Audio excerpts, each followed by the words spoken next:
Proteins are another important structural element of our cells and muscles. They consist of amino acids joined together. So whenever two amino acids join together through a bond, that bond is termed as a peptide bond. So we can say that proteins are basically polypeptides where we have got multiple amino acids joined together through a peptide linkage. They have got much more important nutritional roles to play, as well as they have got organoleptic importance in food. When I say organoleptic, that would mean the sensory properties of food. Sensory properties are basically the components, the properties of food where we actually can assess the food from our senses. Five senses like the structure, color of food, its taste, aroma, and its appearance. So organoleptic properties are very important for food. So whenever we consume food having certain amount of proteins, these proteins actually determine these organoleptic properties of food.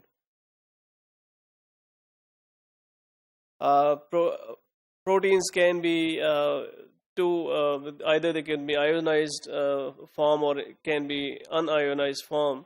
So ionized form is basically called as Zevitronic form, where we have got the charge on the food, whereas in case of unionized form, there is no ionization present in the amino acids. So these two forms can exist in nature. Proteins can have different kind of structure. The most simple structure is called primary structure.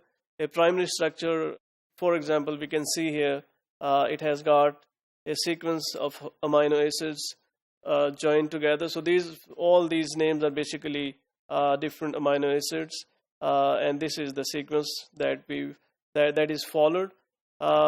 By changing this sequence, like for example, we have another sequence down. This sequence actually have got amino acid on a different amino acids are on a different sequence. So that would mean that the property of these proteins are entirely different. So this sequence of amino acid in linear form is actually our primary structure. And it's important to know that whenever there is a change in the sequence of amino acid, we have a different protein. And the properties of the protein would actually be changed if we change the sequence of amino acids. Then we have secondary structure of proteins. The secondary structure of protein basically is there could be hydrogen bonding within these amino acid linear chains. As for example, I said that in the case of primary structure, we have got linear chains. So when we talk about the secondary structure, there are linear chains of amino acids, but then they are hydrogen bonding. For example, we can see here, this is a linear chain of the amino acids. This is another linear chain. So these can be linked together by this hydrogen bonding. So this hydrogen bond basically is the deciding factor that would define the secondary structure of amino acids. Similarly, we have tertiary structure of amino acid as well, where these amino acid units of the like polypeptide chains, they could form helical structures or pleated sheets. So these sheets or helical structures actually they consist of the tertiary structure of amino acid, and this is three-dimensional structure of protein. So whenever we get more complex proteins, we would see the tertiary structure in them. Similarly, there is a quaternary structure of protein is also possible. It's not possible in case of simpler proteins because simpler proteins are more linear.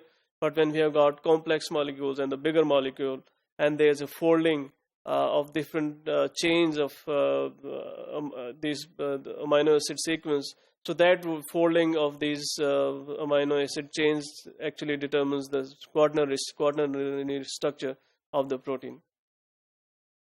If we talk about the nutritional value of proteins, as you know, proteins are the most important building blocks of the cells and muscles. So, of course, it's difficult to survive without protein.